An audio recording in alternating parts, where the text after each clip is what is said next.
రాజీనామా చేస్తే BC bill వస్తుందంటే తప్పకుండా రాజీనామా చేస్తాం. నేను కాంగ్రెస్ పార్టీ పెద్దల మీద కూడా ఒత్తిడి తీసుకొస్తాం. కానీ ఈరోజు కాంగ్రెస్ పార్టీ అసెంబ్లీలో శాసన మండలిలో తీర్మానం చేసిన తీర్మానాన్ని భారతీయ జనతా పార్టీ తుంగలో దొక్కి ఈరోజు వాళ్ళు కూడా వచ్చి మాతో పాటు ధర్నా చేస్తామంటే మేము ఎవరు కూడా ప్రశ్నించడం లేదు. వాళ్ళని ప్రశ్నించాల్సిన వాతావరణం పక్కన పెట్టేసి కాంగ్రెస్ పార్టీని దోషి నిలబెట్టడం తప్పునే మేము అంటున్నాం. మా పెద్దలను కూడా, మా బలహీన వర్గాలకు సంబంధించిన పెద్దలను కూడా మేము అడిగేది ఒకటే, మేము ఏదైతే మీరు బలహీన వర్గాలకు సంబంధించిన విషయంలో రిజర్వేషన్ల విషయంలో మీరు ప్రయత్నం చేస్తున్నారో దానికి మేము అందరం సంపూర్ణంగా మద్దతు తెలియజేస్తాం. కానీ సేమ్ టైం ఎవరైతే మనకు అనుకూలంగా పనిచేసి పెట్టారో, ఎవరైతే మనకు అనుకూలంగా ఈరోజు ఈ నిర్ణయాన్ని తీసుకొని ఈరోజు రాష్ట్ర వ్యాప్తంగా కాదు దేశవ్యాప్తంగా కూడా ఓ గుర్తింపు తీసుకొచ్చారు బలహీన వర్గాలకి, వాళ్ళని నిందించడం తప్పు అని చెప్పి మేము అంటాం. ఈ బిల్లు అంటే అసెంబ్లీలో తీర్మానం కావడానికి పెద్ద మొత్తంలో కృషి చేసిన వ్యక్తి మహేష్ మార్గవ్, పిసిసి అధ్యక్షుడు. ఆయన పేరు ఒకసారి తీసుకోండి సార్, తప్పేం లేదు. ఎందుకంటే he has done a good job. ఆయన నిజంగా కూడా ఈ అంశంలో సీరియస్గా వర్కౌట్ చేసి పెట్టాడు. ఆయన పేరు తీయడం తప్పని ఆయన పేరు మీద తీయము. ఆయన కూడా బీసీ పెట్టుకుంటారు. బీసీలో ఆపరేషన్ సవాల్. ఒక బీసీ బిడ్డ ఈరోజు ఇంత పెద్ద రిజర్వేషన్ రావడానికి ఆమోదం అంటే చట్టసభలో ఆమోదం పొందడానికి తెర వెనుక ఎంత కృషి చేసినది మాకు తెలుసు. ఆ విషయం ఆయన చెప్పాను సార్. ఒక వర్డ్, ఒక సింగిల్ నేమ్ మనవాడే మన పేరు తీసుకుంటే తప్పేం లేదు సార్. అలా దానికి సిద్ధంగా లేరు. మనవాడిని మనం మన బీసీ బిడ్డని మనం పేరు తీసుకోవడానికి మనం సిద్ధంగా లేనప్పుడు మిగతా బీసీలందరూ ఎట్లా అంటారు? అంటే చూస్తే బీసీల మధ్య ఆలోచించాలి. నేను చెప్తున్నాను, మీరు మీరు మీరు మార్నింగ్ నుంచి ఇప్పుడు టీవీ చూస్తే నేను చిరంజీవి దగ్గరికి వెళ్ళి నేను ఆయనతో మాట్లాడాను. I requested only because of Mahesh Kumar Goud, only because of Mahesh Kumar Goud. మీరు రేవంత్ రెడ్డి గారి పేరు తీసుకోవడం ఇష్టం లేకుంటే మహేష్ కుమార్ గౌడ్ గారు బీసీ మనవాడు, he has done a good job. ఆయన పేరు తీసుకోవడంలో తప్పలేదు సార్. ఎలక్షన్ల సందర్భంగా మరి కాంగ్రెస్ పార్టీ బీసీ రిజర్వేషన్ 42% చేస్తామని చెప్పేసి కామారెడ్డి డిక్లరేషన్లో భాగంగా మరి రాహుల్ గాంధీ గారు మరి ముఖ్యమంత్రి రేవంత్ రెడ్డి గారు కూడా చెప్పడం జరిగింది. మరి దాంట్లో భాగంగా ఈరోజు కాంగ్రెస్ పార్టీ కట్టుబడి ఉంది 42% రిజర్వేషన్ ఇస్తూ అసెంబ్లీలో తీర్మానం చేసి మరి అన్ని పార్టీలను బీఆర్ఎస్ కానీ బీజేపీ కానీ సపోర్ట్ తీసుకొని మరి తీర్మానం చేసి గవర్నర్ గారికి ఇవ్వడం జరిగింది. ఆ తర్వాత ఆ బిల్లును మరి రాష్ట్రపతికి పంపించాలన్న ఉద్దేశంతో మరి ఢిల్లీలో జంతర్ మంతర్ దగ్గర కూడా మరి తెలంగాణ బిడ్డలు మరి బీసీ బిడ్డలు అందరూ కూడా తెలంగాణ ఢిల్లీకి పోయి జంతర్ మంతర్ దగ్గర ధర్నా కూడా చేయడం జరిగింది. మరి ఈరోజు ఏదైతే పెద్దలు మరి సత్య కన్వెన్షన్లో మాట్లాడుతున్నారో మరి వాళ్ళు ఇచ్చిన కాంగ్రెస్ పార్టీ మరి 9th షెడ్యూల్లో పార్లమెంట్లో పెట్టాల్సింది మరి ప్రభుత్వం ఏదైతే బీజేపీ ఉందో బీజేపీ ప్రభుత్వం పెట్టాల్సిన అవసరం ఉంది. మరి దాన్ని పక్కన పెడుతూ మరి ఇప్పుడు కాంగ్రెస్ పార్టీ ఏదైతే 42% రిజర్వేషన్ కల్పించిందో మరి ఆ కాంగ్రెస్ పార్టీని ముద్దాయిగా నిలబెడుతున్నారు. మరి మేధావులు వాళ్ళు ఎవరైతే ఉన్నారో ఈరోజు సభ పెట్టి మరి ఈరోజు డిక్లరేషన్ గురించి మాట్లాడుతుందో మరి వాళ్లకు సూచన ఇస్తున్నాం. యాక్చువల్ అయితే 9th షెడ్యూల్లో మరి పెట్టాల్సింది కాంగ్రెస్ పార్టీతో పాటు మరి బీజేపీ గవర్నమెంట్ ఉంది కనుక బీజేపీ గవర్నమెంట్ పెట్టాలని చెప్పేసి తెలియజేస్తున్నాం. మరి అదేవిధంగా మరి టీఆర్ఎస్ కానీ బీజేపీ కానీ ముందుకొచ్చి మరి సహకరించినట్లయితే 100% మనకు బీసీ డిక్లరేషన్ అవుతుంది.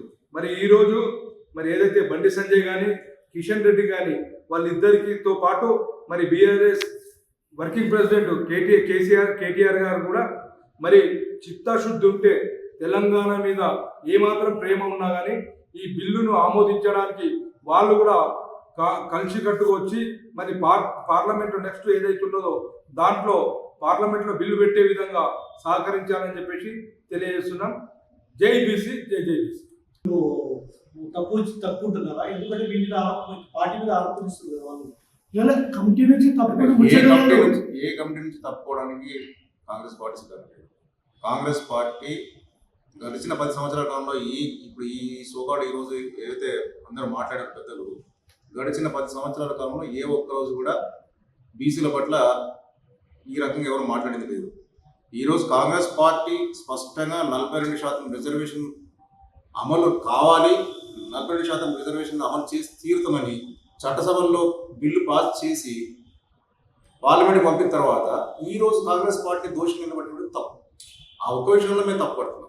మిగతా విషయంలో బీసీ రిజర్వేషన్ మీద చిత్తశుద్ధి ఉంటే మీ కాంగ్రెస్ పార్టీ నుంచి మొత్తం ఎంపీలు రాజీనామా చేసి బయటకి ఎందుకు వస్తలేరు?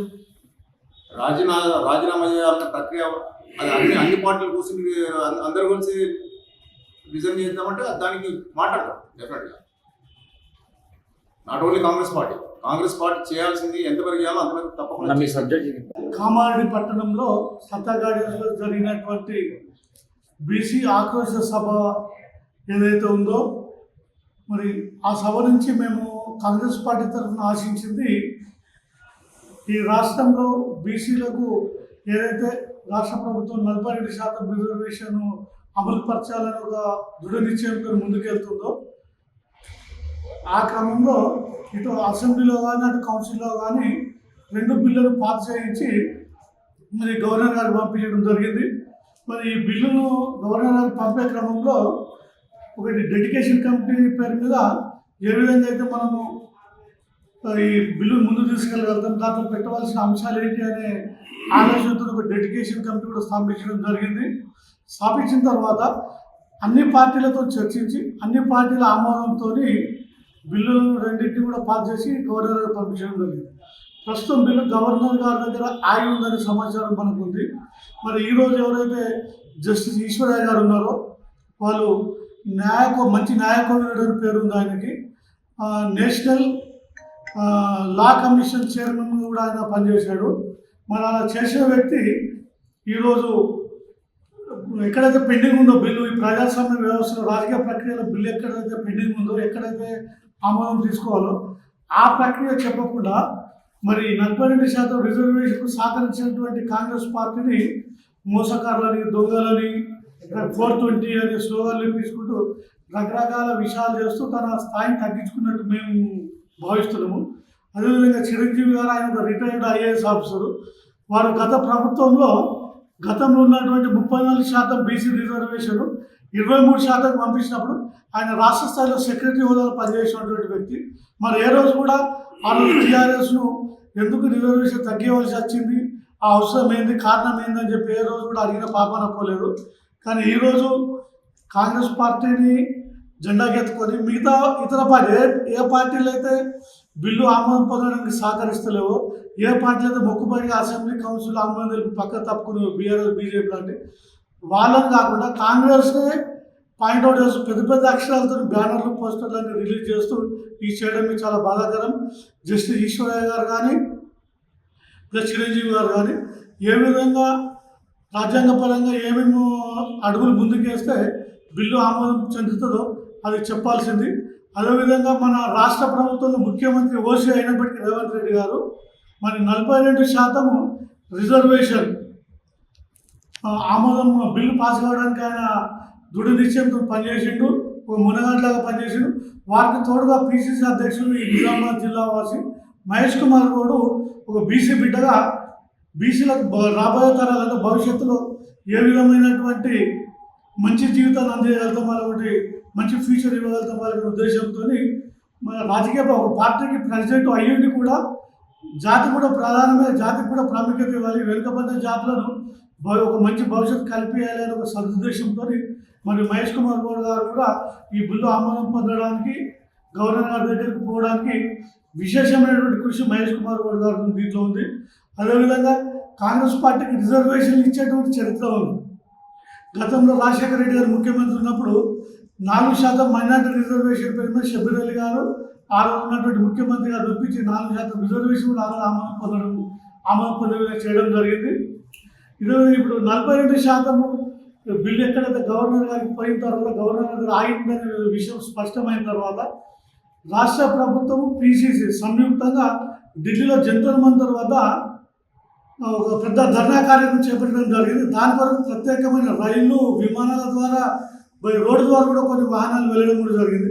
మరి ఇలాంటి కార్యక్రమాలని అన్నీ చేస్తూ ముందుకు పోయే క్రమంలో ఈ కాంగ్రెస్ పార్టీ మీద నిందలేయడం, కాంగ్రెస్ పార్టీని మోసగారులు, దగాకోరులు, 420లు, దొంగలని విధంగా మాట్లాడడం చాలా బాధాకరం. భవిష్యత్తులో జరిగేటువంటి బీసీ పోరాటాలు, బీసీ రిజర్వేషన్ బిల్ ముందు తీసుకోవడానికి ఏ బీసీ సంఘమైనా, ఏ రాజకీయ పార్టీ అయితే రాజకీయ ప్రక్రియలో మనకు సహకరిస్తుందో బీసీ సంఘాలకు, వారికి అండగా నిలుస్తూ వారితో కలిసి పని చేసుకునే విధంగా ముందుకు పోతూ, పనిచేయని రాజకీయ పార్టీలు ఏమైనా ఉంటే బాధప్తా వాళ్ళ ఇంటి మీద పోదాము, ముట్టడి చేద్దాము, ధర్నాలు చేద్దాం, అన్నీ చేద్దాం. కానీ పనిచేసే వాళ్ళని పనిని కష్టాన్ని గుర్తించాలని మనం చేస్తూ ముగిస్తున్నాం. జై బీసీ. కాంగ్రెస్ నాయకత్వం రిజర్వేషన్లో భాగంగా, మేనిఫెస్టోలో భాగంగా తెలంగాణ కాంగ్రెస్ ఏర్పడిన తర్వాత ఖచ్చితం బీసీ డిక్లరేషన్ చేస్తాం అనే ఉద్దేశం ఉండి కామారెడ్డి గడ్డగా ఈ పెద్ద సభ పెట్టి బీసీ డిక్లరేషన్ చేయడం జరిగింది. దానిలో భాగంగా రేవంత్ రెడ్డి గారు, శబరిలాల్ గారు, ఎంతోమంది అనుభవజ్ఞ సీనియర్ నాయకులు కలిపి ఒక ప్రణాళికబద్ధంగా ఒక ఇంటింటికి తిరిగి సర్వే చేయించి దాన్ని మళ్ళీ ఆ బిల్ అనేది రివర్స్ కాకుండా ఒక క్రమశిక్షణ పద్ధతిగా దాన్ని తీసుకుపోయి అసెంబ్లీలో శాంక్షన్ చేయడం జరిగింది. అసెంబ్లీలో పెట్టి దాన్ని శాంక్షన్ కంప్లీట్ చేసారు. దాంతోపాటు రాజ్యాంగపరంగా ఉన్న ఏ విధంగా కేంద్రానికి పంపాలని మొట్టమొదటిగా గవర్నర్ పంపడం జరుగుతుంది. దానిలో భాగంగా ఆ కేంద్రంలో దూతంగా ఉన్న మన తెలంగాణ గవర్నర్ ఈ బిల్లును కేంద్రానికి పంపితే దీన్ని ఆపడం జరిగింది. అందరికి తెలిసిన విషయం. దానిలో భాగంగా కాంగ్రెస్ ఫస్ట్ చరిత్ర చూద్దాం.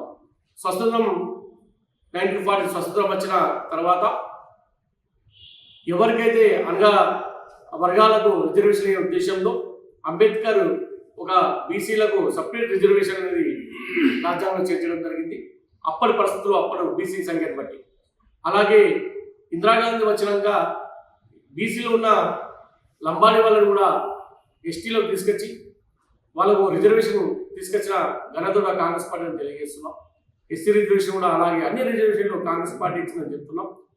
దాంతోపాటు ఇప్పుడు తెలంగాణలో నడుస్తున్న బీసీ డిక్లరేషన్ అనేది మీరు చూస్తున్నారు. మొత్తం ఒక పద్ధతి గమనం చేసేసారు. ఇప్పుడు కేవలం ఆ బంద్ అనేది బీజేపీ దగ్గర ఉన్నది. దాన్ని ప్రజలంతా గమనిస్తున్నారు. ఈరోజు కామారెడ్డి సభలో సత్యాగ్రహంలో ఈశ్వరయ్య జస్టిస్ గారు ఎందుకంటే తెలుసుకోవాలి కాంగ్రెస్ ఒక చరిత్ర ఏంటో తెలుసుకోవాలి. ఈశ్వరయ్య గారు చెప్తున్నాం, అలాగే చిరంజీవి గారికి కూడా తెలియజేస్తున్నాం. ఎందుకంటే కామారెడ్డి ముద్దు బిడ్డ శబరిలాల్ గారికి ఎన్నో అనుభవజ్ఞమైన పరిపాలన విధంలో ఉన్నది. శబరిలాల్ గారికి అప్పుడే ముస్లింలకు గురించి 4% రిజర్వేషన్ తీసుకొచ్చిన ఘనత కూడా కాంగ్రెస్ పార్టీ శబరిలాల్ గారికి తెలియజేస్తున్నాం. ఇది కూడా ఒక పద్ధతి క్రమంలో నడుస్తున్నది. వీళ్ళ వంతు మొత్తం కాంగ్రెస్ వంతు మొత్తం కంప్లీట్ అయిపోయింది. కేవలం ఇప్పుడు బీజేపీ వాళ్ళదే, వాళ్ళ బంత్ అనేది వాళ్ళ చేతిలో ఉంది. వాళ్ళ గ్రౌండ్లో మీరు విమర్శించడం కాంగ్రెస్ పార్టీని కాదు, బీజేపీ వాళ్ళ మీద ఒత్తిడి తీసుకురావాలి. బీజేపీ వాళ్ళ ఒత్తిడి తీసుకురావాలని తెలియజేస్తున్నాం. రానున్న కాలంలో కూడా మేము కాంగ్రెస్ పార్టీ వాళ్ళు, మేము కార్యకర్తలం కూడా బీజేపీ వాళ్ళని కూడా వెంటాడి ఎంబడమని కూడా మేము ఖచ్చితంగా మేము వాళ్ళు ఎంబడమనేది బిల్లు సాక్షి దిశగా పోతాం. లేని పక్షంలో ఏదైనా ఉద్యమం చేస్తామని కామారెడ్డి గడ్డ మీద నుంచే మళ్ళీ ఒక్కసారి మేము ఉద్యమాన్ని ఎత్తుకుంటామని బీసీ ఉద్యమం తెలియజేస్తాం. చరిత్ర సృష్టించినోడు ఇప్పుడు ఆ చరిత్రని తిరగరాయబోతున్నాడు. అబద్ధాల గోడల్ని బద్దల కొట్టి నిజాలను రాగా మీ ముందుంచబోతున్నాడు. నిజమైన వార్తల కోసం వెంటనే డౌన్లోడ్ చేసుకోండి రా యాప్ని.